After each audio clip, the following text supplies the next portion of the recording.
औज़ुबिल्लाहि मिनश्शैतानिर्रजीम बिस्मिल्लाहिर्रहमानिर्रहीम रब्बि यस्सिर वला तुअस्सिर वतम्मिम बिल खैर रब्बि इश्रह ली सदरी वयस्सिर ली अमरी वहलुल उक़दतम मिन लिसानी यफ़क़हू क़ौली अल्लाहुम्मा फ़क़िहना फ़िद्दीन अल्लाहुम्मा फ़क़िहना फ़िद्दीन अल्लाहुम्मा फ़क़िहना फ़िद्दीन रब्बि हब ली हुक्मन वअल्हिक़नी बिस्सॉलिहीन वजअल ली लिसाना सिद्क़िन फ़िल आख़िरीन वजअलनी मिन वरसति जन्नतिन नईम रब्बि इश्रह ली सदरी वयस्सिर ली अमरी वहलुल उक़दतम मिन लिसानी यफ़क़हू क़ौली रब्बि इग़फ़िर वरहम वअन्त खैरुर राहिमीन। अच्छा जी, आज हम लोगों ने डिस्कस करना है टाइम मैनेजमेंट को और मेरी स्टार्टिंग के टाइम पे ही थोड़ी सी एनर्जी डाउन है। इंशाल्लाह हम लोगों ने आज क्या क्या चीज़ें देखनी है। वैसे ये सब कुछ मैं पोस्टर में एक्सप्लेन कर चुका हूँ ऑलरेडी कि आप लोगों को 3 थीम्स के थ्रू फेज आउट किया जाएगा। यहाँ पर हम एग्जिस्टेंस ऑफ टाइम को इन डेप्थ इतनी क्लैरिटी के साथ नहीं देखेंगे। क्लैरिटी इन अ सेंस के उसको बहुत ज़्यादा एक्सप्लोर नहीं करेंगे। बाकी जितना डिस्कस करेंगे इंशाल्लाह कोशिश करेंगे कि उसको क्लैरिटी के साथ कवर करने की कोशिश करें as per available research data. ठीक है, अच्छा। और हम लोगों ने कौन कौन से थीम कवर करने हैं? 3 थीम। सबसे पहले हम लोगों ने देखना है कि हमारे पास एग्जिस्टेंस या रियलिटी ऑफ टाइम क्या होती है under the spotlight of major philosophers या रिसर्चर्स या आयमा कराम या स्कॉलिस्टिक बेंच। ठीक है, उसके बाद हम लोगों ने फिर देखना है कि what are different pre cognitive biases या प्री कंसीव्ड बायसेस जो कि हमारे पास क्या करते हैं टाइम को और उसके रिस्पेक्ट के एलिमेंट को, उसके बैलेंस को, उसके जस्टिस को, उसके फ्रेम को मिस एप्रीहेंड करवाते हैं। ठीक है, और फिर लास्ट में हम लोगों ने कुछ मैनेजरियल कंसर्न्स हैं टाइम के, उन सबको डिस्कस करना है।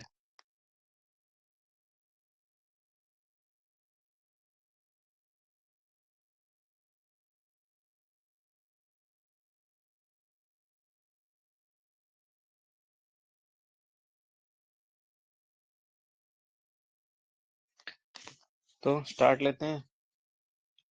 सबसे पहले एक डिस्क्लेमर है, ये disclaimer for all the viewers जो कि बाद में कोई ऐसी चीज जिसके साथ कॉन्ट्रडिक्शन या क्रिटिसिज्म रखते हो तो उन सब के लिए ये कि मैं एज इन रिसर्चर अपनी रिसर्च को यहाँ पर शेयर कर रहा हूँ इस वर्कशॉप के अंदर। बाकी it's up to you whether you people build belief on it. It's up to you whether you people create bias or create some attribution toward that. ठीक है जी, हमारे पास जो थीम है टाइम मैनेजमेंट का, अगर हम इसको अपनी पास्ट की वर्कशॉप्स के साथ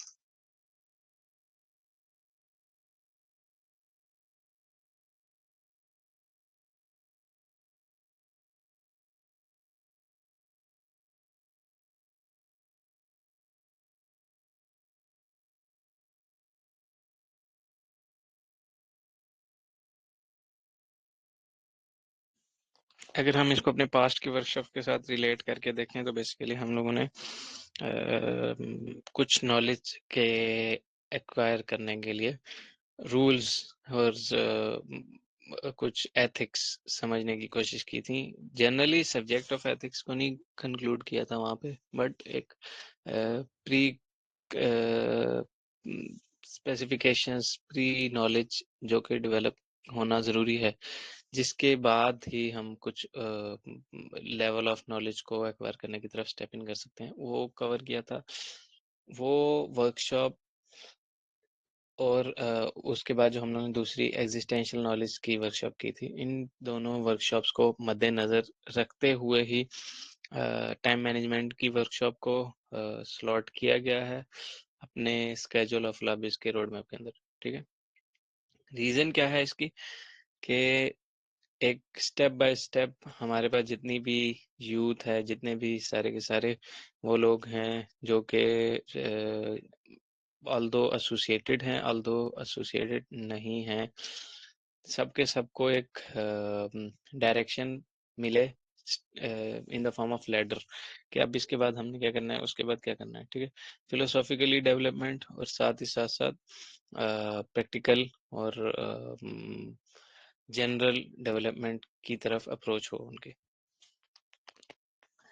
अच्छा, हमारे पास जो लिंग्विस्टिक्स का बहुत ज़्यादा सख्त और क्रिटिकल रोल है इस वर्कशॉप के अंदर भी, और कोशिश ये की गई थी कि अपनी पिछली वर्कशॉप्स के अंदर भी लिंग्विस्टिक्स के रोल को सख्ती के साथ फॉलो किया जाए, कि हम जो भी वर्ड यूज़ करें उसका प्रॉपर मीनिंग और इम्पैक्ट और एसेंस क्रिएट हो। तो अगर कोई ऐसा पर्सन जिसको किसी भी चीज़ के साथ कोई सही मानी डेवलप नहीं हो रहा, या उसको शक है कि इसके रिलेटेड मुझे फर्दर थॉट्स या एनालिसिस या कंपैरिजंस या रिसर्च करने की ज़रूरत है, तो वो हमारे साथ जुड़ भी सकता है और डिस्कशन के पैरामीटर्स को भी ज़ेर बहस ला सकता है। और उसके साथ साथ हम बाकायदा पॉडकास्ट वगैरह और एट्सेट्रा के सीन्स भी कर सकते हैं। ऑफिशियली हम स्टार्ट करते हैं वर्कशॉप को।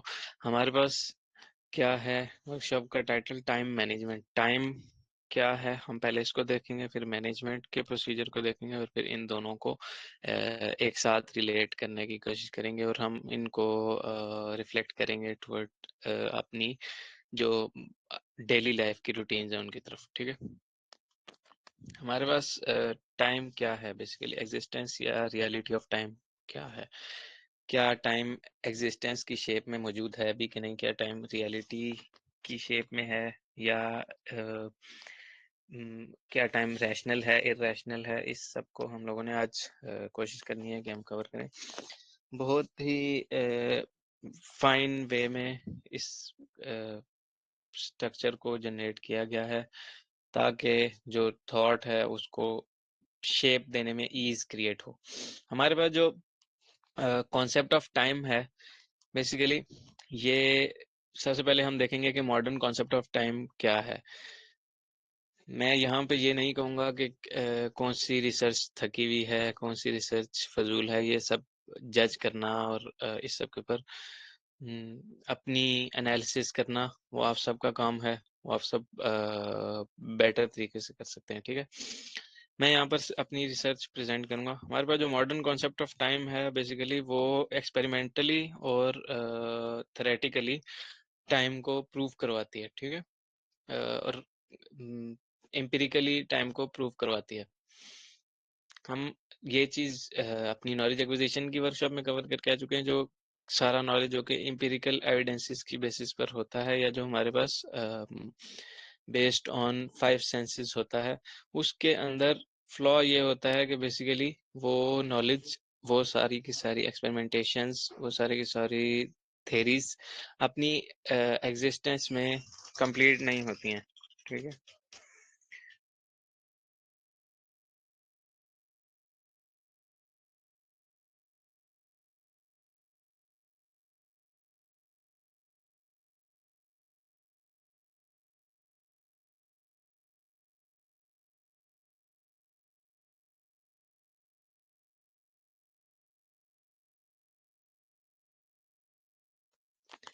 वो तमाम एग्जिस्टेंस जो कि अपनी एक्सप्लेनेशन या इंटरप्रिटेशन में कंप्लीट पिक्चर प्रेजेंट ना कर पाए, तो उनकी वजह से जो क्रिएट होने वाला, ये आर्ट का बेसिकली आर्ट्स का कॉन्सेप्ट है कि उनकी वजह से क्रिएट होने वाला जो माइंड में एक कॉन्सेप्ट होता है, बेसिकली वो भी अनक्लियर होता है, या हाफ होता है, या ब्लर्ड होता है, या उसको इन फर्दर सेंस हम ये भी कह सकते हैं कि वो पार्शियल रियलिटी है, वो एब्सोल्यूट रियलिटी या कंप्लीट रियलिटी या ऑब्जेक्टिव मीनिंग्स में नहीं आती। ठीक है, तो इसको मद्देनजर रखते हुए हम लोगों ने मॉडर्न कॉन्सेप्ट ऑफ टाइम को कवर करना है। हमारे पास जो मॉडर्न कॉन्सेप्ट ऑफ टाइम है, बेसिकली वो है क्या। सबसे पहले अगर हम फिजिकल लॉज के थ्रू देखें, तो फिजिकल लॉज में हमारे पास मैटर, एनर्जी और उसके रिलेशनशिप के अंदर सब कुछ देखा जाता है। फिजिकल लॉज के अंदर हमारे पास न्यूटोनियन टाइम है। न्यूटोनियन टाइम ये कहता है कि टाइम जो होता है वो एब्सोल्यूट होता है, वो यूनिवर्सल होता है, वो लीनियर होता है, एटसेट्रा एटसेट्रा। इसको आप फर्दर रिसर्च आउट कर सकते हैं कि न्यूटोनियन टाइम क्या है। फिर हमारे पास आ जाता है आइंस्टाइन की रिलेटिविटी, आइंस्टाइन का टाइम का कॉन्सेप्ट। आइंस्टाइन टाइम को यूनिक या यूनिवर्सल या लीनियर या एब्सोल्यूट नहीं समझता। आइंस्टाइन के मुताबिक टाइम जो है वो रिलेटिव है और वो नॉन एब्सोल्यूट है, और वो बेसिकली क्या है, चीज़ों पर डिपेंड करता है। वो of time speed of light पर डिपेंड करता है, और बेसिकली वो डिपेंड करता है ग्रेविटेशनल फोर्सेस के ऊपर। और जहाँ जहाँ पर हमारे पास स्पेस टाइम कर्वेचर डेवलप होते हैं, वहाँ वहाँ पर वो बेंड हो जाता है टाइम, और स्लो डाउन होता है या स्पीड उसकी हाई हो जाती है। ठीक है, इसको हम कहते हैं टाइम डायलेशन, या फिर हमारे पास टाइम की शॉर्टनिंग। ठीक है, या फिर हम इसको अगर बिल्कुल स्लो डाउन कर दें तो टाइम की फ्रेमिंग भी इसके अंदर आ जाती है हमारे पास। अब इस पूरे कॉन्सेप्ट के अंदर हमारे पास फिजिकल लॉज के, आइंस्टाइन की थ्योरी के मुताबिक हमारे पास जो टाइम का डिवीजन है वो इवेंट बेस्ड होता है, और वो इंडिपेंडेंट नहीं होता। ठीक है, अब हम आगे चलें, अगर हमारे पास मॉडर्न साइंसेस की तरफ देखें तो फिजिकल लॉज के अंदर हमारे पास एक और चीज़ भी है जिसको हम बहुत ज़्यादा आजकल मॉडर्न डे में बहुत ज़्यादा चल रही है, जिसको कहते हैं क्वांटम पर्सपेक्टिव। क्वांटम पर्सपेक्टिव्स के अंदर भी अगर हम देखें तो जो टाइम है वो, उसकी एक्सप्लेनेशन के अंदर हम लोग को ये चीज़ सामने आती है कि टाइम स्मूथली फ्लो नहीं करता, और इंस्टेड ऑफ फंडामेंटल ये हमारे पास एमर्ज होता है किसी चीज से। ठीक है, बाकी जो क्वांटम की इंटेंगलमेंट आती है हमारे पास, या एक चीज का दूसरी चीज के साथ जुड़े हुए होना, इस सब के अंदर भी हम लोग एक ही चीज एक्सपीरियंस या ऑब्जर्व करते हैं, क्या कि हमारे पास जो टाइम है वो एग्जिस्ट नहीं करता इंडिपेंडेंटली। ठीक है, एज पर physical laws of quantum theories. अब हम टाइम को फिलोसॉफिकल एंगल से अगर देखें मॉडर्न कॉन्सेप्ट्स के अंदर, तो हमारे पास जो है टाइम वो क्या करता है, वो कॉन्शियसनेस को डेवलप करता है, वो मेंटल कॉन्स्ट्रक्ट को डेवलप करता है। टाइम अगर फिलोसफर्स के पर्सपेक्टिव से देखें तो टाइम क्या होता है, टाइम स्पेशली अगर हम in the light of Kant को देखें, हमारे पास इमैनुअल कैंट की बात हो रही है, हमारे पास जो टाइम होता है बेसिकली वो मेमोरी के वे में हमारे सामने मौजूद होता है। मेमोरी को हम अगर अपनी जो FYT की फाइंड योर ट्रूथ की वर्कशॉप जो हमने करवाई थी फिलाबिस के स्ट्रक्चर के अंदर, उसके एक्सप्लेनेशंस के अंदर देखें तो मेमोरी क्या करती है, मेमोरी हमारे सामने पिक्चर्स को जनरेट करती है। अच्छा, इसके बाद हमारे पास फिलोसॉफिकल एंगल्स में टाइम के कॉन्सेप्ट को अटेंशन के तौर पे भी समझाया गया। अटेंशन प्रेजेंट को रिप्रेजेंट करता है, और फिलोसॉफिकली हमारे सामने टाइम जो होती है वो एंटीसिपेशन या परम्यूटेशंस कॉन्म्यूटेशंस को भी एक्सप्लेन करवाता है, जो कि हमारे पास फ्यूचर में डेवलप होती हैं। ठीक है, ये फिलोसॉफिकली एक अंडरस्टैंडिंग है। दूसरी इसके पैरेलल में हमारे सामने एक और फिलोसॉफिकल अंडरस्टैंडिंग आती है रियलिटी की, के टाइम जो है वो रियलिटी है और बिकमिंग है, और वो चेंज हो रहा है with every passage of frames, with every passage of second, with every passage of time units. ठीक है, और ये एक हमारे सामने स्टैटिक बीइंग की तौर पे नहीं एग्जिस्ट करता है, और जो टाइम है वो सेंट्रल एग्जिस्टेंस है इनकी नज़र में फिलोसॉफिकली। ठीक है, कि टाइम एक सेंट्रल एग्जिस्टेंस रखती है। अब ये चीज़ सारी की सारी हम कंपाइल करके इस पूरे के पूरे कॉन्सेप्ट को स्कॉलरशिप की लाइट में इंशाल्लाह हम आगे देखेंगे कि स्कॉलरशिप किस तरह से हमें एक्सप्लेन करती है। हमारे सामने मेजर मॉडर्न कॉन्सेप्ट के अंदर एक और चीज़ जो कि एमर्ज होती हुई नज़र आ रही है, वो through the observation of human potential या ह्यूमन कंपार्टमेंट्स के फिर आगे यहाँ पर भी हम देखेंगे कि ह्यूमन कंपार्टमेंट के अंदर किस टाइप के मैनेजरियल कंसर्न्स पे डेवलप होते हैं। अच्छा, ह्यूमन कंपार्टमेंट के पर्सपेक्टिव से भी देखें तो हमारे पास जो टाइम है वो या तो साइकोलॉजिकल या न्यूरोसाइंटिफिकली भी अपनी एग्जिस्टेंस को एमर्ज कर रहा है, या अपनी रियलिटी को एमर्ज कर रहा है, किस तरह से इमोशंस के वे में, या टेंशन के वे में, या स्ट्रेस या कॉन्शियसनेस के लेवल्स के वे में। ठीक है, और अगर हम इसी को ही एम्पलीफाई करके सोशल या अपने इंटरेक्शनल लेवल पे देखें तो हमारे सामने क्या है कि वही टाइम हमारे सामने जो कि एक शेप में अटेंशन और मेमोरी और एंटिसिपेशन की शेप में होता है, उसी को ही स्टैंडर्डाइज और सेगमेंटेड वे में और एक मोर स्पेसिफिक वर्ड कोमोडिफाइड वे में या क्वांटाइज्ड वे में प्रेजेंट करें तो हमारे सामने क्या बन जाता है, टाइम एक क्लॉक की एग्जिस्टेंस प्रेजेंट करता है। और उस क्लॉक के अंदर हम लोग फिर आगे वही चीज़ें जो कि लास्ट में भी हम देखेंगे कि प्रोडक्टिविटी, इफेक्टिविटी, कंसिस्टेंसी और वेलफेयर वगैरह के और एफिशिएंसी वगैरह के कॉन्सेप्ट्स को प्रोक्योर करवाता है, ठीक है। जिसके अंदर फिर हमारे सामने स्केड्यूल और टाइम के पार्टीशंस और हमारे सामने आ जाते हैं, टाइम टेबल्स वगैरह डेवलप हो जाते हैं, ठीक है।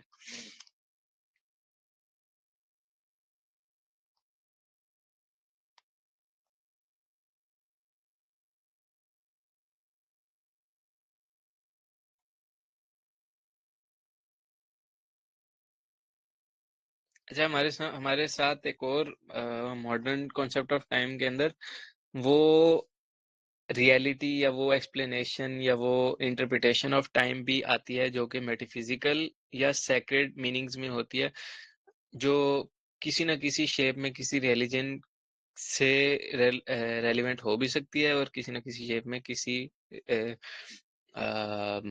स्पिरिचुअल सेंस में भी रिलेट कर सकती है। तो इसमें जो हमारे पास लॉज होते हैं वो beyond physical nature, beyond physical existence को भी प्रोक्योर करवाते हैं, इन डिस्कशन लेकर आते हैं, ठीक है। अब इसके पर्सपेक्टिव से देखे जाए, जो हमारे पास मेटाफिजिकल एग्जिस्टेंसेस या sacred existences of time explain करते हैं, उनके यहाँ क्या चीज देखने में आती है कि वो टाइम को एक हॉरिजॉन्टल और क्वांटिटेटिव वे में प्रेजेंट करवाते हैं। अब ये सारी की सारी टर्म्स आल दो कि आप लोगों के लिए न्यू होंगी कि हमारे पास क्या होता है हॉरिजॉन्टल और लीनियर और एब्सोल्यूट और क्वांटिटेटिव या क्वालिटेटिव, या हमारे पास टाइम की अपनी वर्टिकल एग्जिस्टेंस या टाइम का बेंड हो जाना, ये सब क्या है। अच्छा, या टाइम के किसी फ्रेम के अंदर बाउंड हो जाना या फ्रेम को रिलीज कर देना, इन सब को हम इंशाल्लाह जब स्कॉलिस्टिक बेंच के पर्सपेक्टिव से फेस करेंगे तो एक एक चीज बहुत अच्छे से क्लियर हो जाएगी आप लोगों को, ठीक है। ये कुछ थेरीज थी जो कि मैंने जरूरी समझा कि ये यहाँ पर जेर बहस लानी चाहिए ताकि सम अप हो जाए, कंपाइल हो जाए सारे के सारा मॉडर्न कॉन्सेप्ट ऑफ टाइम, ताकि हम उसको फिर आगे अपने प्रीवियस स्क्रिप्चर्स, लिटरेचर और जितना भी हमारे सामने रिसर्च डाटा प्रोवाइड प्रेजेंट है उसके साथ कंपैरेटिव एनालिसिस या उसके साथ तकाबुली तजिया करके देख लें, ठीक है।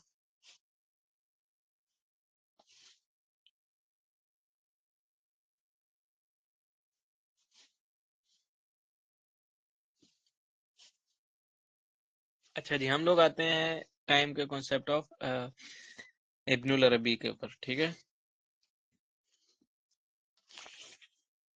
ये कुछ स्कॉलिस्टिक बेंच हैं जो कि मैंने चूज किए हैं जिनका टाइम के ऊपर ज्यादा काम है। बाकी हमारे पास और भी काफी सारे स्कूल ऑफ थॉट्स हैं जहाँ पर टाइम की एक्सप्लेनेशन डिस्कस होती हैं।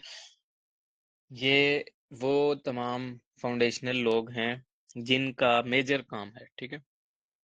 इब्नुल अरबी हो गए, इमाम गजाली हो गए, मुल्ला सदरा हो गया, अब्दुल्ला इब्न अब्बास रदी अल्लाह हो गए, अब्दुल्ला इब्न मसूद रदी अल्लाह हो गए, मौला अली इस्लामुल्लाह अलैह हो गए, ठीक है, एटसेट्रा एटसेट्रा।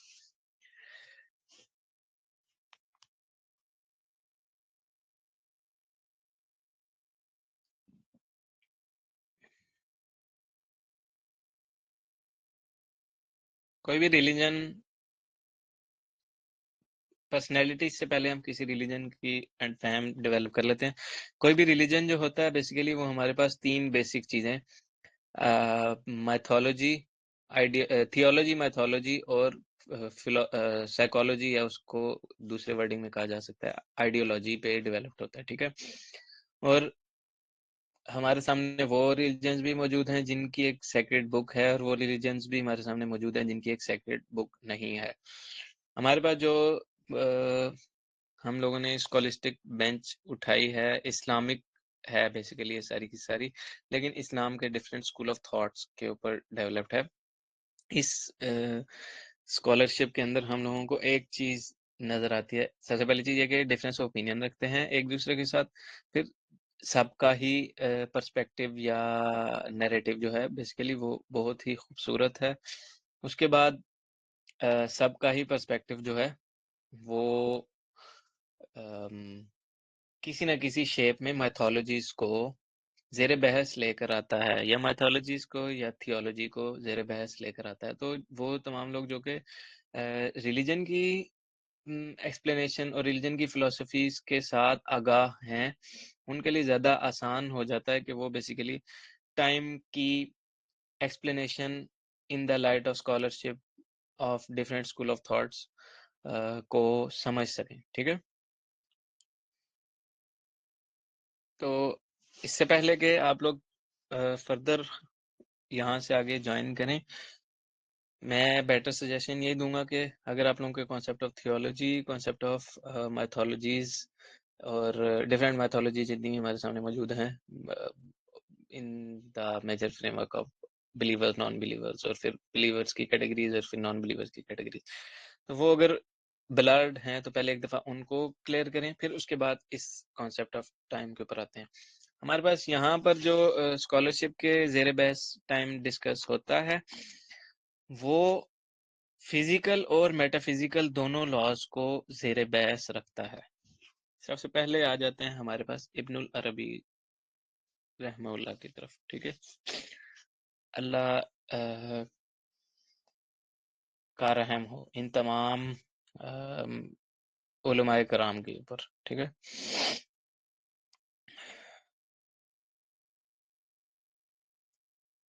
अभी एक काम वो तमाम लोग जो कि वर्कशॉप अटेंड करेंगे उनको यहाँ पर मैं याद दहानी करवा दूं कि जब भी कोई हम किसी स्कॉलर का या किसी ओरेटर या किसी नरेटर का क्या करेंगे, पर्सपेक्टिव पढ़ेंगे, तो ये सजेशन होती है मेरी तरफ से हमेशा से कि आप लोग उसकी ऑटोबायोग्राफी भी थोड़ी सी पढ़ा करें, जिससे होता क्या है कि उस स्पेसिफिक पर्सन का जो कॉन्सेप्ट या नैरेटिव है वो किन हालात के पेश नज़र सामने आया वो भी सामने आ जाता है। तो अक्सर औकात हमारे सामने ऐसा होता है कि एक आदमी के बारे में वो पर्सपेक्टिव, वो एनालिसिस रखे जा रहे होते हैं जो कि उसकी हालात ज़िंदगी, और इसको उर्दू में कहते हैं हालातों को कवाइफ के पर्सपेक्टिव से देखा जाए तो वो मैच ही नहीं करता, ठीक है। तो ये एक सजेशन है, ठीक है। अब आ जाते हैं concept of time in the light of Ibnul अरबी। इब्नुल अरबी बेसिकली हमारे सामने एक सूफीस्टिक या मेटाफिजिकल एग्जिस्टेंस ऑफ टाइम के ऊपर बिलीव करते थे।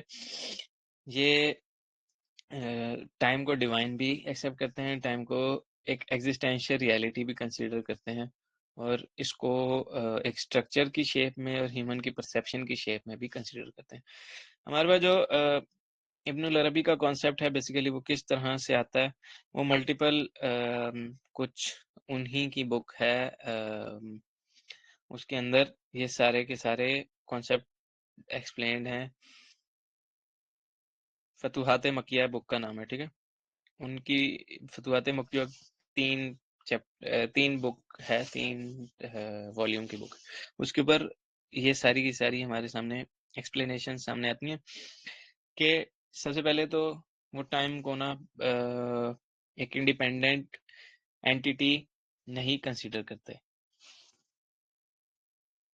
ये चीज इंडिपेंडेंट एंटिटी कंसीडर ना करने का मतलब ये है कि टाइम जो है वो रिलेटिव होता है। वो यहाँ पर टाइम जो है वो डिपेंड करता है कि मार्स पर टाइम क्या हो रहा है उसके साथ रिलेशन में है, या किसी और जगह पर किसी और चीज के साथ, ठीक है, रिलेशन में है। तो टाइम हमेशा रिलेटिव रहता है। टाइम की जो इंडिपेंडेंट एंटिटी है वो बहुत ज़्यादा कॉम्प्लेक्स है, या उसको वो बिलीव नहीं करते हैं, ठीक है।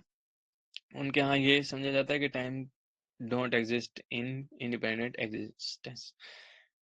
और इसी की फर्दर एक्सप्लेनेशन में हमारे सामने आ जाता है कि टाइम को एक एज अ सब्सटेंस नहीं डील करते, एज अ फिक्स्ड डायमेंशन नहीं डील करते हैं। टाइम को निस्बत, अरबी का वर्ड है निस्बत, की शेप में यूज किया जाता है। निस्बत को ही हम उर्दू में कहते हैं रिलेटिविटी, ठीक है। मॉडर्न टाइम का कॉन्सेप्ट जो सा है उसके जो आइंस्टाइन का कॉन्सेप्ट है वो भी रिलेटिव एग्जिस्टेंस ऑफ टाइम को बिलीव करता है, ठीक है, जनरेट करवाता है, बिल्ड भी करवाता है, ठीक है। अब ये कॉन्सेप्ट किस चीज के ऊपर है कि चीजें मोशन के अंदर हैं। अब वो लम्हा बलम्हा, अब वो लम्हा क्या है उसको आगे चल के डिस्कस करते हैं। वो लम्हा बलम्हा क्या हो रही हैं, वो अपनी रियलिटी को, अपनी शेप्स को या अपनी रिप्रेजेंटेशन को चेंज कर रही, ठीक है।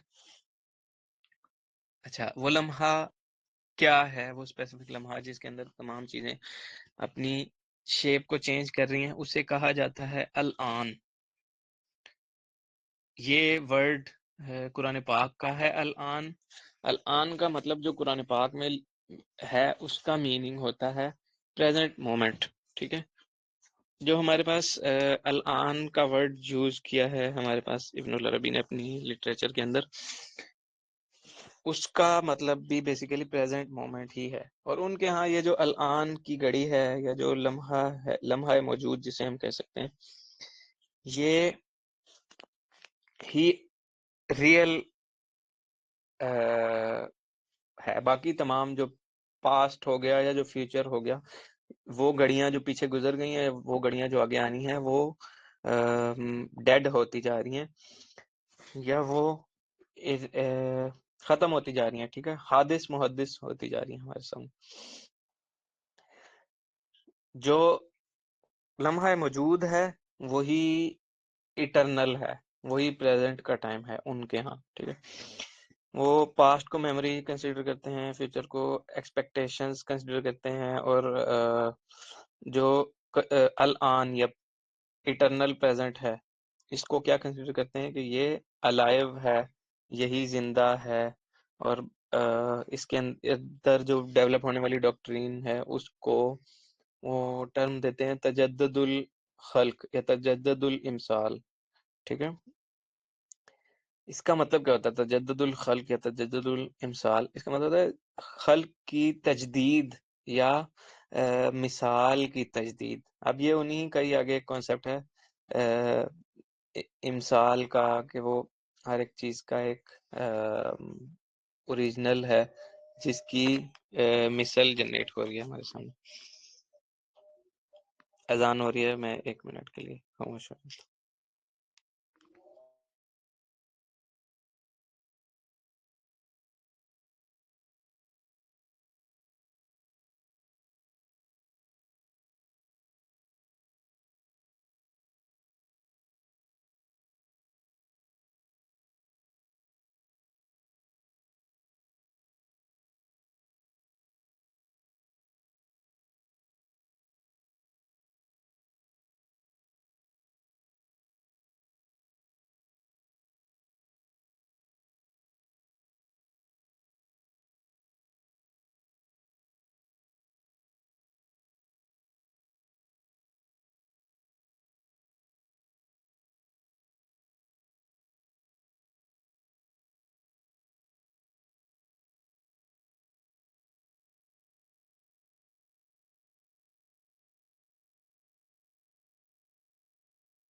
अच्छा जी, तो जो हमारे पास इब्नुल अरबी का कॉन्सेप्ट है उसको हम डिस्कस कर रहे थे।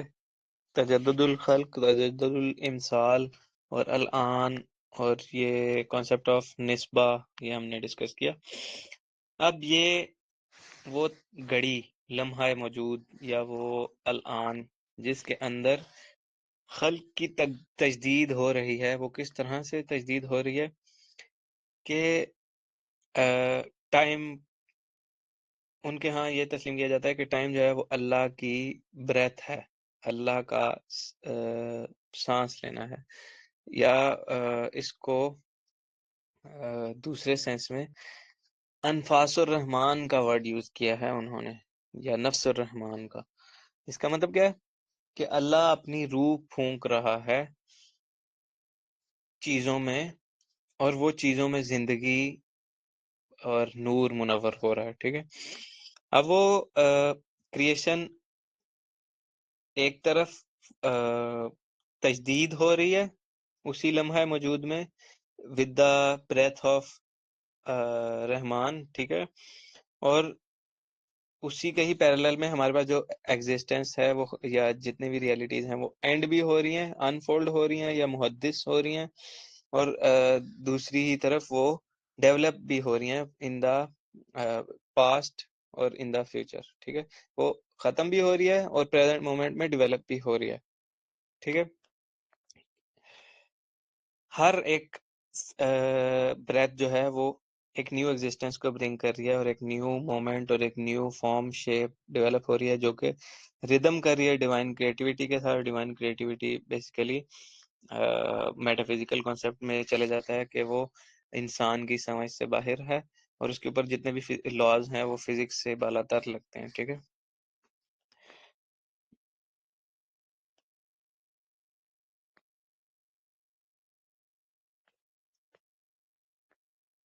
अच्छा, इसके साथ साथ इब्नुल अरबी अपने कॉन्सेप्ट ऑफ टाइम के अंदर दो तीन और भी कीवर्ड्स यूज करते हैं, जिन्हें हम द पर्सपेक्टिव ऑफ कुरान पाक भी देख लेते हैं कि हमारे सामने वो मौजूद हैं। जिसमें एक हमारे पास लफ्ज आता है अल अबद का, एक लफ्ज आता है दहर का, जमान का, और कुरान पाक और सुन्ना और हदीस के थ्रू, ठीक है। अच्छा, एक लफ्ज आता है सरमद का। अब ये क्या है हमारे पास? दहर का वर्ड क्या है? दहर का मतलब होता है एक स्पेसिफिक टाइम का फ्रेम। ये सारे के सारे जो टाइम के वर्ड्स जो हमारे पास कुरान पाक के यूज हुए ना, इनको मैंने कंपाइल किया हुआ है। ये मैं एक और प्रेजेंटेशन थोड़ी देर बाद खोलता हूँ, उसके अंदर आप लोगों को सारे वर्ड्स दिखा देता हूँ। उसके अंदर सारे वर्ड्स भी हैं, उसके अंदर पिक्टोरियल रिप्रेजेंटेशन भी है, तो समझने में और कंसेप्ट डेवलप करने में ईज हो जाएगी। दहर का वर्ड और जमान के वर्ड को in a sense of physical time consider करते हैं इब्नुल अरबी, ठीक है। जहां तक बात है ख्याल की, या सोच की, या फिक्र की, तो इसको इमेजिनल टाइम में, या इमेजिनरी, या हमारी बातिन की हकीकतुल अशिया को फ्रेम करते हैं इब्नुल अरबी, ठीक है। इसमें हमारे dreams, visions, inner states, etcetera etcetera सारी आ जाती हैं। जहाँ तक बात है सरमद और अल अबद के वर्ड्स की, तो इसको डिवाइन टाइम में यूज करते हैं इब्नुल अरबी, और वो उनके यहाँ ये माना जाता है कि ये ट्रेड्स जो हैं, या ये ट्रेड्स से भी बालातर इसके लिए स्पेसिफिक वर्ड होगा, ये मानी, ये एसेंस, ये अल्लाह के लिए खासुल खास हैं। और इसके अंदर क्या खसूसियत है, या इसके अंदर क्या फहम डेवलप होता है कि हमेशा हमेश पाया जाने वाला, ठीक है, जिसका ना कोई अजल है, जिसका ना कोई स्टार्ट है, बिगिनिंग है, ना कोई एंड है, ठीक है। पास्ट प्रेजेंट फ्यूचर नहीं है जिसमें। तो ये अल्लाह ताला की जात के शान है, शान है। अच्छा, हमारे पास आ जाते हैं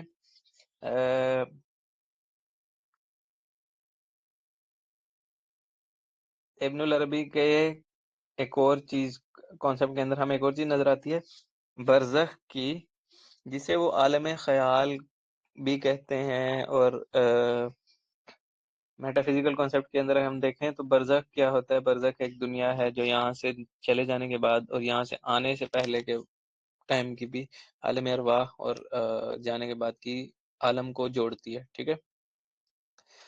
अब बरज़ख जो है वो एक इनर वर्ल्ड के तौर पे कंसीडर करती है। उसके अंदर हमारे पास जो टाइम है वो डिवाइन टाइम होता है इन द लाइट ऑफ इब्न अल अरबी, ठीक है? और टेम्पोरल एग्जिस्टेंस नहीं होती वहां पे,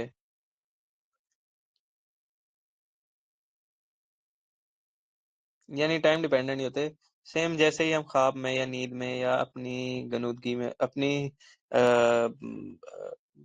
इमेजिनेशन में चले जाते हैं, तो उस टाइम पे हम लोग किसी और रेल में होते हैं, और वो रेल्म जो सा है बेसिकली उसको बरज़ख का नाम दिया, आलम ख्याल का नाम दिया, और भी कई नाम दिए हुए हैं इब्नुल अरबी ने अपने कॉन्सेप्ट के अंदर, ठीक है?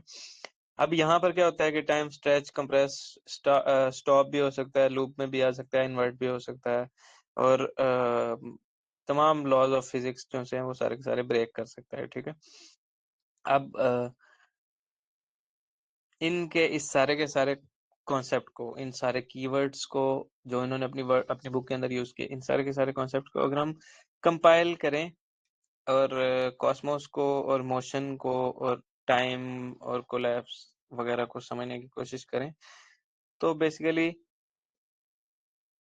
चंद जुमलों में इसको यूं कहा जा सकता है कि टाइम को एक तो रिलेशनल रखा हुआ है इब्नुल अरबी ने हमेशा से, यानी वो रिलेटिव है, ठीक है? उसके बाद टाइम जो है वो सिर्फ प्रेजेंट मोमेंट, लम्हा मौजूद जिंदा है। और टाइम की फिर आगे उन्होंने फर्दर कैटेगराइजेशन कर दिया है कि डिवाइन टाइम सेपरेट चीज है, हमारे लिए जो टाइम की अंडरस्टैंडिंग है वो सेपरेट हो जाती है। और अगर हम लोगों ने मेटाफिजिकल एग्जिस्टेंस ऑफ टाइम को समझना है तो फिर हम लोगों को फिजिकल लॉज को ब्रेक करना पड़ेगा, ठीक है? और फिर हम लोगों को subjective experiences of temporal realities देखनी पड़ेंगी, ठीक है? अब इस सब के बाद एक और कॉन्सेप्ट ऑफ टाइम ये भी है कि टाइम कोलैप्स हो जाएगा जैसे ही कयामत आएगी, टाइम खत्म हो जाएगा, और वहां पर खत्म से मुराद ये कि वहां पर फिर नया टाइम स्टार्ट होगा, वहां पर ये वाला इटर्नल टाइम स्टार्ट होगा, या ये दुनिया वाला टाइम नहीं होगा। अच्छा जी, ये हमारे पास ये सारा का सारा कॉन्सेप्ट था इब्नुल अरबी का। इसी के ही पैरेलल में हमारे पास दो मेजर स्कॉलर्स थे जिन्होंने वर्किंग की, एक इमाम गजाली रहमहुल्लाह ने, और हमारे पास मुल्ला सदरा ने, ठीक है? मुल्ला सदरा रहमहुल्लाह ने। हमारे पास जो इमाम गजाली रहमहुल्लाह का कॉन्सेप्ट ऑफ टाइम है, ये बेसिकली क्या है कि इन्होंने टाइम को इटरनल एग्जिस्टेंस के तौर पे मुतारिफ नहीं करवाया। इनके यहाँ टाइम जो है बेसिकली वो क्रिएट किया जाता है। इब्न अरबी के यहाँ क्या था कि टाइम जो है वो क्रिएटेड नहीं है, वो इटरनल है। और अल गजाली के यहाँ क्या है कि टाइम जो है वो इटरनल है, इटरनल नहीं है, वो क्रिएट किया गया, ठीक है? अब जो हमारे पास अल गजाली अपनी लिटरेचर के अंदर एक्सप्लेन करते हैं कि टाइम को डिवाइड किया गया है इन, इसका स्पेसिफिक वर्ड जो उन्होंने यूज किया वो है अहादुज़्ज़मान। अहादुज़्ज़मान को अगर हम उर्दू में इंग्लिश में ट्रांसलेट करने की कोशिश करें तो इसको कहा जाता है कि टाइम की सेगमेंटेशन इन द मोमेंट्स, या in the further division into atoms, ठीक है? एक एक एटम की बेस पर उन्होंने टाइम की फर्दर डिवीजन कर दी, एटमाइजेशन भी कहा जा सकता है इसको, ठीक है? टाइम की एक उनके यहाँ एक फॉर एग्जांपल एक लंबी सी चेन है, और उस चेन की एक एक कड़ी को हमने क्या कह दिया, एक एक एटम कह दिया, जिसके अंदर वो डिवाइड हो गया टाइम। और उनके यहाँ ये चीज मानी जाती है कि इवेंट्स एग्जिस्ट करते हैं जिसकी वजह से टाइम एग्जिस्ट करता है, अगर इवेंट ही ना हो तो टाइम एग्जिस्ट नहीं करेगा। यानी टाइम जो है वो मीनिंगफुल तब तक है सिर्फ जब तक कोई चेंज क्रिएट हो रहा है, कोई मोशन जनरेट हो रही है। जैसे ही चेंज या मोशन रुक जाएगी तो टाइम भी रुक जाएगा, टाइम भी मीनिंगलेस हो जाएगा। और उनके यहाँ मेटाफिजिकल डेप्थ में नहीं हम लोगों को कुछ भी नजर आता। वो टाइम को डिवाइन एक्सप्रेशन नहीं समझते, वो टाइम को एक मेटाफिजिकल प्रोसेस नहीं समझते, टाइम को एक इमेजिनल एक्सपीरियंस नहीं समझते, और इवेंट्स को सीक्वेंसेस की शेप में डिवाइड कर देते हैं।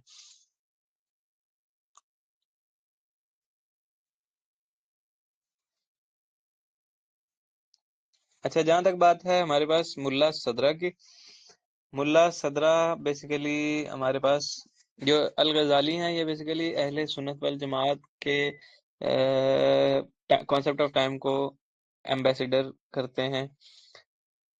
इब्नुल अरबी सूफिस्टिक कॉन्सेप्ट ऑफ टाइम को, मुल्ला सदरा शियाइज्म के कॉन्सेप्ट ऑफ टाइम को। ठीक है,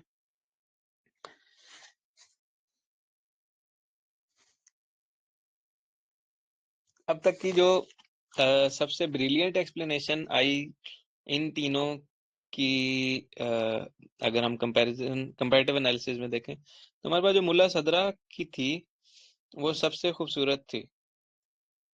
इसमें क्या है, मुल्ला सदरा के यहाँ फिलोसॉफिकल और सिस्टमैटिक एनालिसिस प्रेजेंट की जाती हैं टाइम की, कि टाइम जो है वो एक एस्पेक्ट रखता भी है एग्जिस्टेंस का और डायनामिक भी है।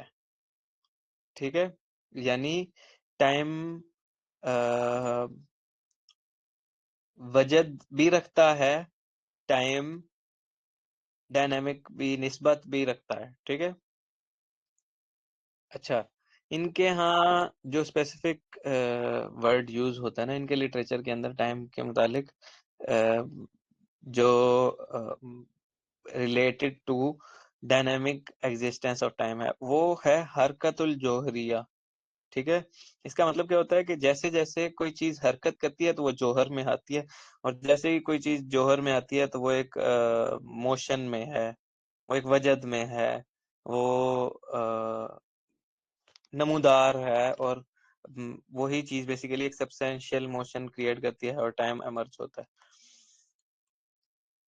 इनके यहाँ टाइम को एक कंटेनर के तौर पे या एक रिलेशन के तौर पे नहीं कंसीडर किया जाता है, ना ही एक एटमाइज्ड सीक्वेंस जिस तरह से हमारे सामने अल गजाली ने प्रेजेंट किया था। इनके यहाँ टाइम जो है वो एक इनर फ्लो ऑफ एग्जिस्टेंस है, एग्जिस्टेंस के अंदरूनी फ्लो का नाम टाइम है। अगर वो अंदरूनी फ्लो रुक जाए तो टाइम भी उसके लिए रुक जाएगा।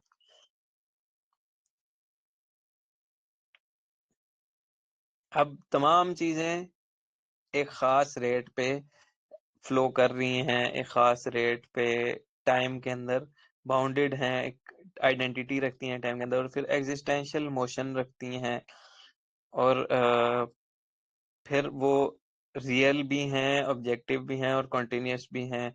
तो टाइम भी इसी तरह उनकी वजह से क्या हो जाता है, real, objective, continuous, existential, temporal, और एक रेट के साथ बिकमिंग के अंदर आ रहा है, एक चीज के जौहर के अंदर कन्वर्ट होता जा रहा है। ठीक है, अब मुल्ला सदरा के ही कॉन्सेप्ट के अंदर हम लोगों को एक चीज बहुत डेप्थ में नजर आती है, जो कि जिसे कहा जाता है लोहे महवे इत्तबा। ठीक है, अब ये लोहे महवे इत्तबा क्या है, इसको हम थोड़ा सा डेप्थ में अंडरस्टैंड करते हैं। लोहे महवे इत्तबा एक ऐसा लोह है जो कि लिखा जा रहा है। अच्छा, इसको कुरान पाक भी टेस्टिफाई करता है। कुरान पाक इसको किस सेंस में एक्सप्लेन करता है, कुरान पाक में अल्लाह ताला फरमाते हैं, यम्हुल्लाहु मा यशा व युस्बितु व इंदहु उम्मुल किताब। हम लोगों ने यम्हुल्लाहु मा यशा व युस्बितु व इंदहु उम्मुल किताब, जिसे चाहता है अल्लाह वो कर देता है, साबित कर देता है, और जिसे चाहता है अल्लाह लिखवा देता है। ये इसका अगर मैं इसकी लफ्ज़ी मानी करूं तो इसका मतलब होगा Allah eliminates and confirms what he wills, ठीक है, and with him is the master record. अब यहाँ पर एक हमारे साथ ना डिसोनेंस क्रिएट होती है तमाम वो लोग जिन्होंने लोहे महफूज का कॉन्सेप्ट डेवलप किया होता है माइंड के अंदर। अहले सुन्नत वल जमात के यहाँ ये चीज मेजोरिटी के साथ देखने में आती है कि वो लोहे महफूज का कॉन्सेप्ट को माइंड में रखते हैं। जहां पर हमारे पास आ जाता है लोहे महफूज, अब ये यहाँ पर डिस्कशन शुरू होती है कदर और तकदीर और नसीब की। ये इंशाल्लाह इसको भी किसी वक्त में डिस्कस करेंगे। मुकद्दर अल्लाह ताला ने या कदर अल्लाह ताला ने लिखवा दी हुई है। जो कदर है, मुकद्दर है बेसिकली, उसको लोहे महफूज के अंदर लिखवाया है। और लोहे महफूज अल्लाह ने अपनी मंशा के मुताबिक नहीं लिखवाया, अपनी नॉलेज की बेस पर लिखवाया है, ठीक है। और दूसरी तरफ जो अल्लाह ताला लोहे महवे इत्तबा जिसका कॉन्सेप्ट हमारे सामने आता है, जिसको लिखवा रहे हैं, बेसिकली ये वाला लोह, इसको इंग्लिश में कहा जाता है टैबलेट ऑफ एफेसमेंट। इसको अल्लाह ताला क्या कर रहे हैं, इसको लिखवा रहे हैं, ठीक है। इसको लिखते हैं अल्लाह ताला। किस तरह से लिखते हैं उसके ऊपर सोच के घोड़े दौड़ाने से इंसान गुमराह हो जाता है, ठीक है। कॉन्सेप्ट इस शेप में हमारे सामने आता है कि एक इसकी अगर जो आर्टिकल के अंदर मैंने सही वर्डिंग देखी थी उसको खोलता हूं मैं, कि वो दुनिया व माफिहा जो कुछ भी है और यूनिवर्स आलिमीन जितने भी हैं उन सब के अंदर जो कुछ भी है वो एक टैबलेट की शेप में है।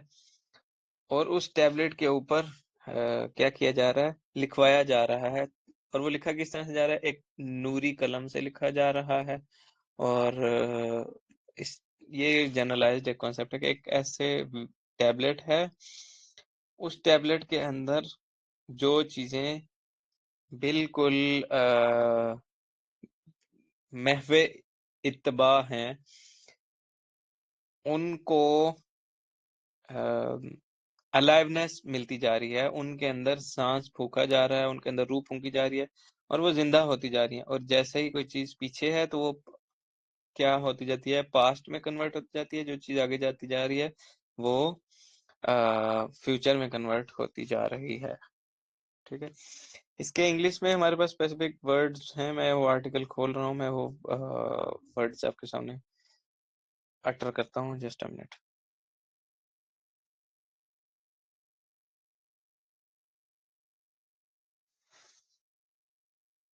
अच्छा जी, ये आर्टिकल है दी फाउंटेन का, इन्होंने टाइम के ऊपर बहुत अच्छे से कवर किया है।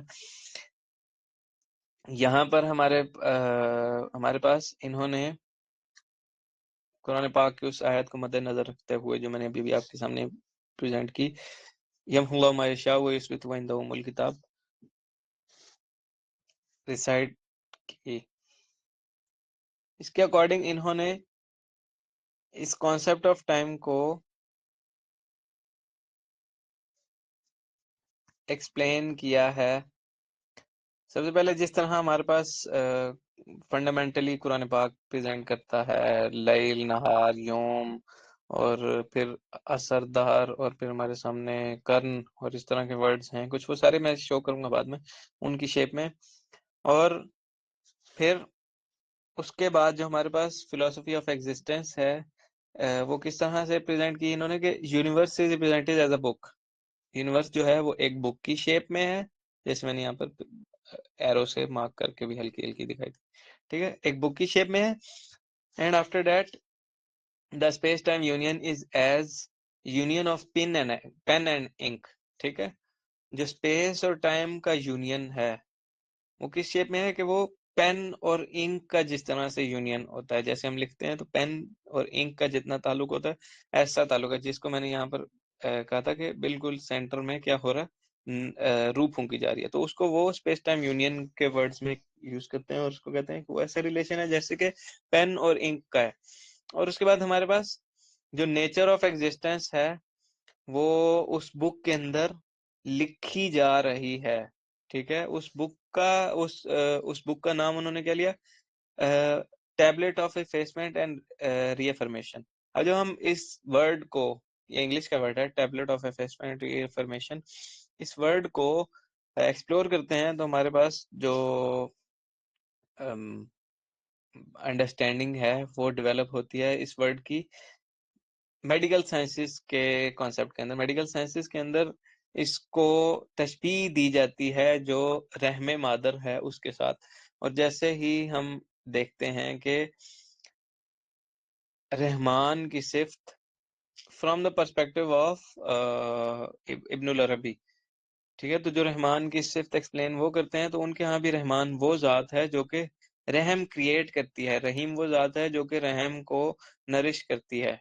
और जो रहम है बेसिकली वो क्रिएशन के अंदर इन्वॉल्व होता है, वो एक लाइट गिविंग या एक वैल्यू एडिशनल, या इसको फर्दर इनहेंस्ड वर्ड में अगर मैं कहूँ, वो एक जिंदगी बख्शने वाली चीज है रहम, ठीक है। अब वो रहम either in the sense of mercy भी अगर हम लें तो सेम मेटाफोरिकल मीनिंग में चीज समझ में आ जाती है, और वही अगर हम in the form of creation या एग्जिस्टेंस लें तो तब भी वही सेम चीज हमारे सामने माइंड में आती है। जो टेबलेट ऑफ एफेसमेंट है वो मेडिकल साइंसेज के अंदर उसको रहम मादर के साथ कंसीडर किया जाता है, मुंसलिक किया जाता है, और रहम मादर के अंदर रहम जनरेट होता है, रहम से फिर आगे जितनी भी क्रिएशन है वो डेवलप होती है। अब मुल्ला सदरा ने उस कॉन्सेप्ट को, क्योंकि मैंने इसलिए कहा कि इनका कॉन्सेप्ट बहुत खूबसूरत है, एक बुक की शेप में बताया है कि वो बुक जो है टैबलेट ऑफ एफेसमेंट है, उस बुक के जो बिल्कुल सेंटर में लिखवाया जा रहा है। और उसको किस तरह से लिखा जा रहा है इब्नुल अरबी के कॉन्सेप्ट के अंदर अगर हम देखें तो वो रहम हो रहा है वहां पे, वो नफ्स के अंदर रूह फूंकी जा रही है, ठीक है। उसको अनफासुर रहमान का वर्ड इब्नुल अरबी देते हैं उस स्पेसिफिक ब्लोइंग या ब्रेथ को, ठीक है। अब हमारे पास आ जाते हैं कॉन्सेप्ट ऑफ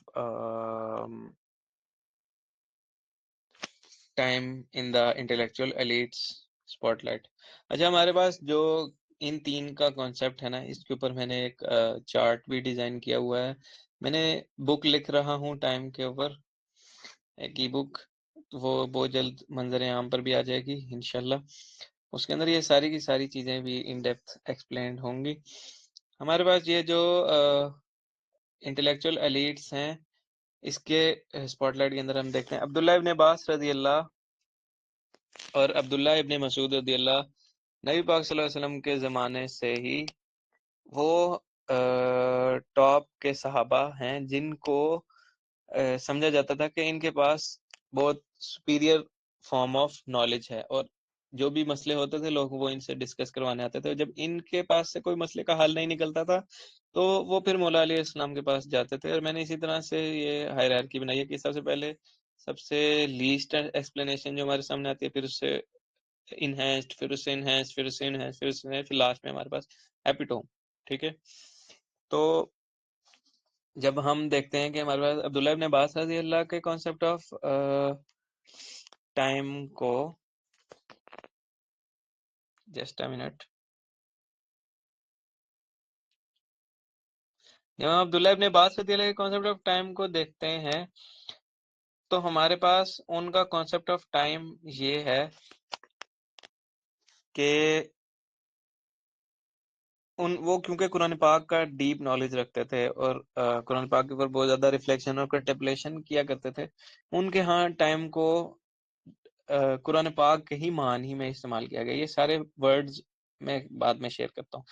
उनके यहाँ यूज किया गया कि अल्लाह ने दिन और रात क्रिएट किए हैं, इस तरह के कॉन्सेप्ट आते हैं हमारे पास। फिर उन्होंने दाहर का कॉन्सेप्ट एक्सप्लेन किया हुआ है, फिर अल असर का जमाने का कॉन्सेप्ट, और फिर उन्होंने कदर और तकदीर को कॉन्सेप्ट ऑफ टाइम के साथ जोड़ा हुआ है, ठीक है। अब ये सारी चीजें हमारे लिए इतनी कोई वो नहीं है, डेप्थ वाली एक्सप्लेनेशन में जाने वाली नहीं है, क्योंकि ये सारी मॉडर्न डे की टर्मिनोलॉजी नहीं है, ये हम इस्तेमाल करते हुए आ रहे हैं काफी टाइम से। कदर और लैलतुल कदर जैसे है फॉर एग्जांपल, इस तरह हमारे सामने डे और नाइट की, लैलो नहार की हमने सुनी हुई है। अल असर का हमें आइडिया है क्या होता है, ठीक है। दहर का आइडिया है हमें। इसी के ही पैरेलल में हमारे पास जो अब्दुल्ला इब्ने मसूद रजी अल्लाह का कॉन्सेप्ट था। अब्दुल्ला इब्ने मसूद रजी अल्लाह का कॉन्सेप्ट ये है कि टाइम जो है वो कोई फोर्स नहीं है, वो क्रिएशन ऑफ अल्लाह ताला है, ठीक है। वो अ, खुदा की जात खुद नहीं है। अब्दुल्ला इब्ने मसूद रजी अल्लाह के यहाँ भी और अब्दुल्ला इब्ने अब्बास रजी अल्लाह दोनों के यहाँ हमें यही चीज नजर में आती है कि वो खुदा को जमाना नहीं कह देते, ठीक है। और वो उस हदीस को जो हुवल्लाहुद्दहर के वर्ड्स को मेटाफोरिकल सेंस में ले जाते हैं, ठीक है। अब इतने बड़े बड़े इंटेलेक्चुअल एलीट्स हमारे सामने टाइम को मेटाफोरिकल सेंस में नहीं ले रहे, उसको लिटरल मीनिंग्स में ले रहे हैं। उसको लिटरल मीनिंग में नहीं ले रहे, उसको मेटाफोरिकल सेंस में ले रहे हैं। अपॉलॉजीज, मैंने उल्टा बोल दिया, ठीक है। अब यहाँ पर हम एक और चीज देखते हैं कि अब्दुल्लाह ने मसऊद रज़ी अल्लाह के यहाँ दहर का कॉन्सेप्ट आता है। फिर उनका एक कॉल आता है हमारे सामने कि माँ नदिम तो अला शई नदीम अला यौम गिरबतु शम्स व नफ्स फी अजली वलम यसिफ फी यौम। अच्छा, इसका मतलब यह है कि nothing makes me regret more than a day whose sunset while my life decreases and my deed do not increase, मतलब ये टाइम को ना प्रोडक्टिविटी और एफिशिएंसी के सेंस में ले जाते हैं, जो इफेक्टिविटी और कंसिस्टेंसी के सेंस में, वो हम इंशाल्लाह एंड पे डिस्कस भी करेंगे। फिर ये टाइम को ले जाते हैं प्रेजेंट लम्हा मौजूद में भी ले जाते हैं कि जो लम्हा मौजूद है वो हमारे सामने एग्जिस्ट करता है, प्रेजेंट डे एग्जिस्ट करता है। फिर हमारे से आज के आज का सवाल होगा, टुमारो की रेकनिंग होगी, ठीक है। और इसके साथ साथ वो टाइम को टेस्ट और इस सब में ले जाते हैं। तो बेसिकली अब्दुल्ला इब्ने अब्बास रजी अल्लाह और अब्दुल्ला इब्ने मसूद रजी अल्लाह दोनों का ही ऑलमोस्ट ऑलमोस्ट मिलता जुलता कॉन्सेप्ट है, रेलिवेंट टू प्रोडक्टिविटी, इफेक्टिविटी और सेपरेटेड फ्रॉम कॉम्बिनेशन अमेलगमेशन, ठीक है। वो टाइम को टेम्पोरल वे में यूज करते हैं।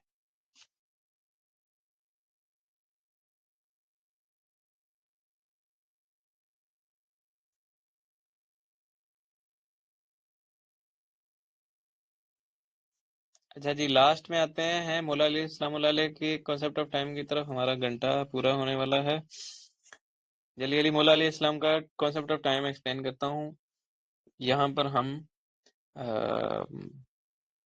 मीटिंग को ब्रेक करके फिर इसका पार्ट 2 जनरेट करते हैं, ठीक है। मौला अली इस्लाम के कॉन्सेप्ट के बाद मौला अली का कॉन्सेप्ट ऑफ टाइम क्या है। मौला अली इस्लाम कॉन्सेप्ट ऑफ टाइम को लेकर चले जाते हैं in the meaning of Cosmos और क्रिएशन की एग्जिस्टेंस। और इनके यहाँ हम लोगों को एक बहुत जरूरी चीज समझने वाली है कि ये टाइम को एक क्रिएशन समझते हैं, ठीक है। अल्लाह की बनाई हुई चीज, मखलूक या तख्लीक, ठीक है। इसमें इन दो पैराडाइम में कंसीडर किया जा सकता है, तख्लीक या मखलूक में। मौला इस्लाम उसको कोई डाइटी या कोई खुदाई चीज या कोई ताकत नहीं कंसीडर करते, बड़ी ताकत जो कि खुदा वाली होनी चाहिए। उनके यहाँ यह है कि ये चीज, एक मिनट, मीटिंग एंड होने में कितना टाइम रह गया है। अच्छा, उनके यहाँ क्या है कॉन्सेप्ट ऑफ टाइम, बेसिकली खुदा के कब्जे कुदरत में है। खुदा चाहे तो वक्त को रोक दे, थमा दे, चला दे, तेज कर दे, आहिस्ता कर दे, या डायलेट कर दे, ठीक है, फ्रेम में कर दे, कुछ भी कर दे, ठीक है, ये खुदा के कब्जे कुदरत में है। उनका एक नहजुल बलागा में कोट है, जिसका मतलब ये है कि दहर के 2 दिन हैं। पहले वो कॉन्सेप्ट ऑफ टाइम को दहर और लैल और नहार और वही सारे कॉन्सेप्ट ऑफ टाइम जो कि इस्लामिकली फाउंडेशनल कॉन्सेप्ट्स में हमें नजर आते हैं, वो उस शेप में एक्सप्लेन करते हैं। फिर उनकी फर्दर एक्सप्लेनेशन अपनी नहजुल बलागा में जो सरमन्स थे उनके अंदर एक्सप्लेन करते हैं कि दहर के 2 दिन हैं, एक तुम्हारे हक में है, एक तुम्हारे अगेंस्ट है, ठीक है।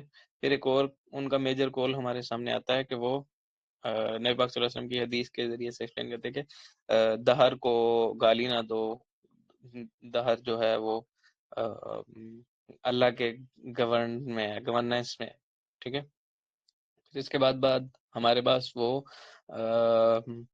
अपने एक और सरमन में एक और चीज एक्सप्लेन करते हुए नजर आते हैं कि दहर जो है वो हम्म, हाजत दहर अंजला अहलफी मजाइकल बला, कि दहर जो है वो डेवेलपर्स के ऊपर होता है कि वो किस तरह की कंस्ट्रक्शंस ऑफ ट्रायल्स फेस कर रहे हैं, ठीक है।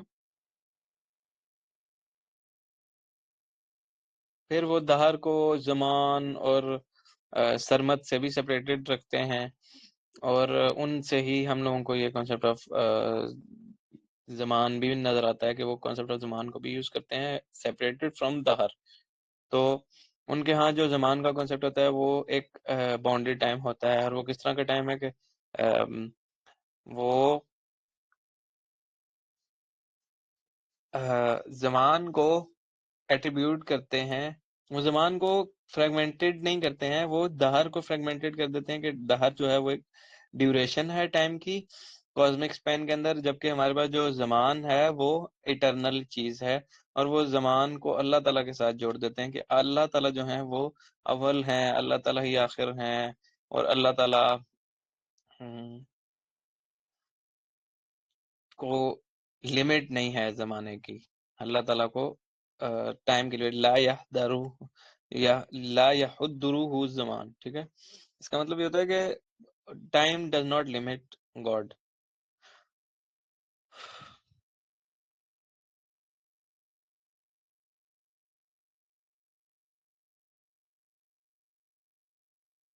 अच्छा, उनके यहाँ एक और कॉन्सेप्ट हमें नजर आता है कि दहर जो है वो जमाने की या उमूर की या मैटर की हिडन रियलिटीज को भी एक्सप्लेन करते हैं। किस तरह से आपने उन्होंने कॉल में फरमाया वइन्नमा दहर युज़हिरु लिकुल्ली अमरी सित्रो, हर एक मख्फी सित्रा को कहते हैं हिडन चीजों को वो खोल के अयां कर देती है।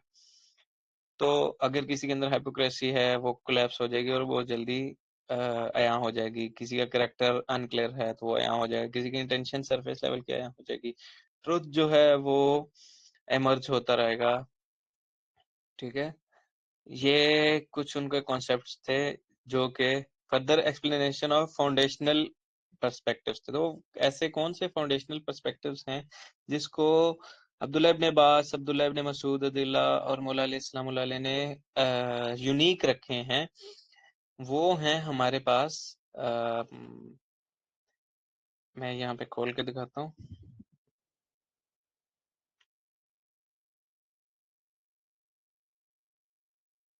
Just a minute.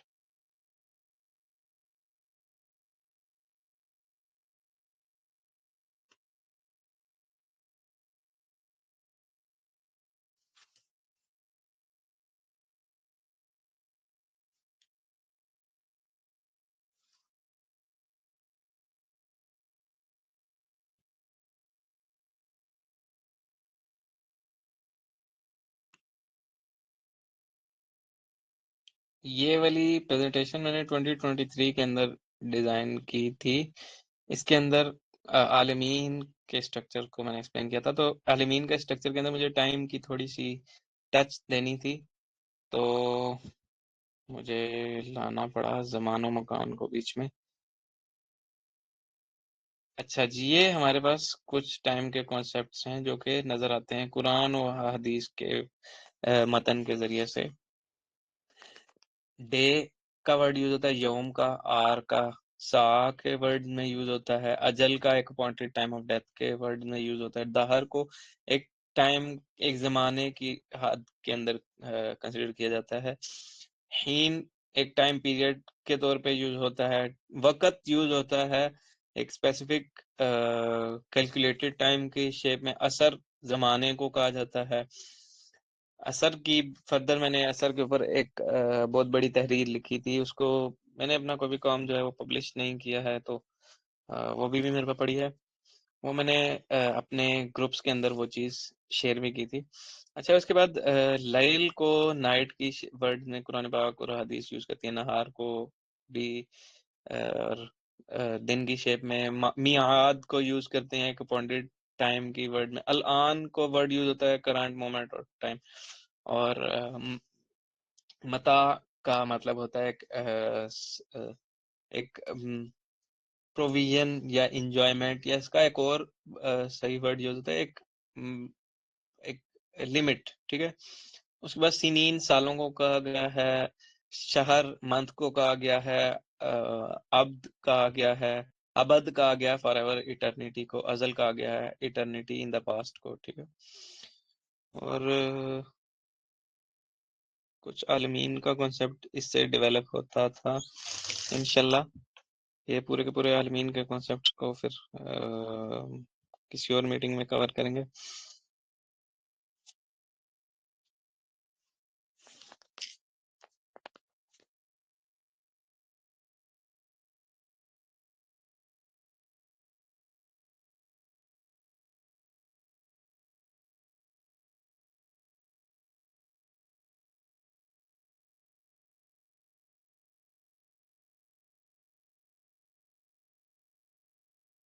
अच्छा जी, तो बेसिकली यहाँ पर हम लोगों ने थीम 1 अपना कवर कर लिया है कि एग्जिस्टेंस या रियलिटी ऑफ टाइम क्या है। अभी वो इतना ब्रॉड रिसर्च और इतनी ब्रॉड एक्सपोजर देने के पीछे रीजन क्या थी कि एक तो जो बंद चैनल्स हैं सबकॉन्शियस और कॉन्शियस के माइंड के, वो ओपन अप हों और पता हो कि हमारे सामने मॉडर्न कॉन्सेप्ट्स क्या हैं, in the light of scholarship क्या है, इंटेलेक्चुअल एलिट्स के, हाँ हमारे पास कॉन्सेप्ट ऑफ टाइम्स क्या है, ठीक हो गया। अब जैसे ही हमारे पास डाटा ज्यादा हो जाता है, डाटा ज्यादा हो जाना इस बात की तरफ आ जाता है कि सेंसरशिप और उसके फिल्ट्रेशन, उसकी रिफाइनमेंट और फिर उसके बाद एनालिसिस ईज क्रिएट हो, ठीक है। हम लोगों ने ये सारे इस एग्जिस्टेंस और रियलिटी ऑफ टाइम को आप लोग बेहतर तरीके से एनालाइज कर सकते हैं। मैं एक दफ़ा फिर बता देता हूँ, हमारे पास फिजिकल और मेटाफिजिकल लॉज आ जाते हैं, फिर रिलीजन की हमने बात की, रिलीजन के अंदर फिर हम लोगों ने उसकी फिलोसफी को समझने की कोशिश की कि वो किस तरह से तीन चीज़ों से मिलकर बनती है, आइडियोलॉजी, मैथोलॉजी और थियोलॉजी। और फिर थियोलॉजी की बेस पर किस तरह से जो स्कॉलरशिप बेंच है उसने कॉन्सेप्ट डेवलप किए हुए हैं टाइम के, और हमारे पास मैथोलॉजीज क्या डेवलप की हुई हैं। मैथोलॉजीज इसमें हम लोगों ने डिस्कस जो की वो कॉस्मोस और उसकी रियलिटीज की जितनी भी मैथोलॉजीज हैं, और इमेजिनेशन और आलम तखय्युल जैसे हमने डिस्कस किया, और इसके अलावा हम लोगों ने बरज़ख डिस्कस किया। तो ये सारी की सारी एक हमारे पास मैथोलॉजीज के अंदर आ जाती है। उसके बाद हमारे पास लास्ट में साइकोलॉजी या थियोलॉजी को हम लोगों ने डिस्कस नहीं किया था। तो वो हमने क्या चीज डिस्कस नहीं की, फिलोसफी, रिलीजन की फिलोसफी के अंदर साइकोलॉजी या आइडियोलॉजी। तो वो बेसिकली आप लोगों का काम है कि वो किस तरह से आप लोग डेवलप करते हैं, उसको एक डायरेक्शन या शेप देने के लिए हम थीम 2 और थीम 3 इंशाल्लाह आगे की मीटिंग में कवर करते हैं। उसके अंदर हम लोग एक देखेंगे वक़्त का अदब क्या होता है, और उस अदब के साथ क्या-क्या जिम्मेदारियां और राइट्स हमको मिल जाते हैं। जी, अभी एक अगर कॉन्सेप्ट डेवलप करना हो टाइम से रिलेटेड, टाइम वजूद भी रखता है टाइम वजूद से बाहर भी है, टाइम वजूद के अंदर भी है। उसके बाद टाइम के अंदर मुख्तलिफ मौजूदात जो हैं वजदान में है, वजद में है। और फिर उसके बाद वो टाइम को एक कंट्रोल करने वाली ज़ात है जो कि चाहे तो टाइम को रोक दे, चाहे तो टाइम को चला दे, चाहे तो टाइम के अंदर दाखिल हो जाए और चाहे तो टाइम के बाहर रहे। ठीक है। इसके बाद एक और एक्सप्लेनेशन जो कि मैं ज़रूरी समझता हूँ टाइम की, जो कि प्री कंसीव बायसेस को तोड़ने के लिए है, कि वक्त को टाइम से या जो हमारे पास घड़ियां और मॉडर्न टाइम जो हम यूज करते हैं उसको तशबीह दे दी जाती है खुदाई टाइम के साथ, जबकि खुदा अल्लाह ताला की ज़ात है कि वो अल्लाह ताला क्रिएशन का फैक्टर रखते हैं, क्रिएशन को जनरेट करते हैं।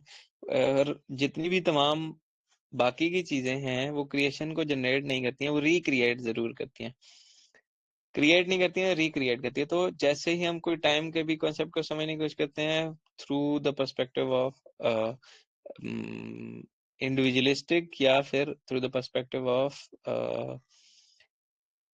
ह्यूमनिस्टिक माइंडसेट, ह्यूमनिस्टिक माइंडसेट का मतलब ये कि इंसानी जहन तकाजे से, इसका मतलब हरगिज नहीं कि ह्यूमनिस्टिक फिलोसफी के जरिए नजर, ठीक है, इंसानी जहन के एम्पिरिकल एविडेंसेस की बेस पर, अपनी सेंसेस की बेस पर तो हम लोग लिमिट लगा देंगे। अगर हम अपनी टोटल सेंसेस को 15 की 15 सेंसेस को यूटिलाइज करने की कोशिश करें तो हम हो सकता है कि थोड़ा सा डिवाइन कॉन्सेप्ट की तरफ कदम रखें, और ये चीज हमने आगे चल के देखेंगे कि डिवाइन और अनडिवाइन एक्विटी, ठीक है, डिवाइन कॉन्सेप्ट की तरफ कदम रखने की कोशिश करें। और हो सकता है कि हम टाइम के कॉन्सेप्ट को अगर फर्दर समझने की बजाय तात जुज बिल्ला में आ जाए, इतात सबमिशन की स्टेट में आ जाए, तो हम पर वो इल्म के दरीचे खुले, हम पर वो इल्म के अबवाब और राहें और दरवाजे और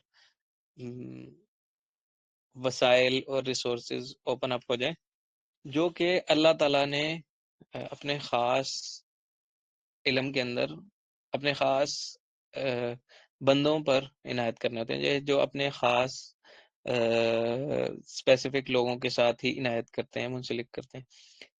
ठीक है, तो वो सब उस सब को क्लेम अचीव करने के लिए रिफ्लेक्शन और कंटेम्पलेशन की ज़रूरत है। फर्दर अपने बाइसेस को सॉफ्ट रखने की ज़रूरत है। उसके अंदर फर्दर अगर कोई न्यू कॉन्सेप्ट आता है तो उसको समझने एनालाइज करने की वसअत रखने की ज़रूरत है। ठीक है, ये यहाँ पर हम अभी मीटिंग को क्लोज करते हैं। इसका पार्ट 2 इंशाल्लाह फिर से जनरेट करूंगा मैं। सुब्हानकल्लाहुम्मा व बिहम्दिका नशहदु अल्ला इलाहा इल्ला अंता अस्तगफिरुका व अतूबु इलैक। रब्बी यस्सिर वला तुअस्सिर व तम्मिम बिल खैर।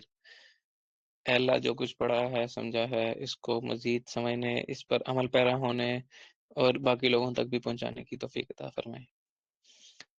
फी अमानिल्लाह।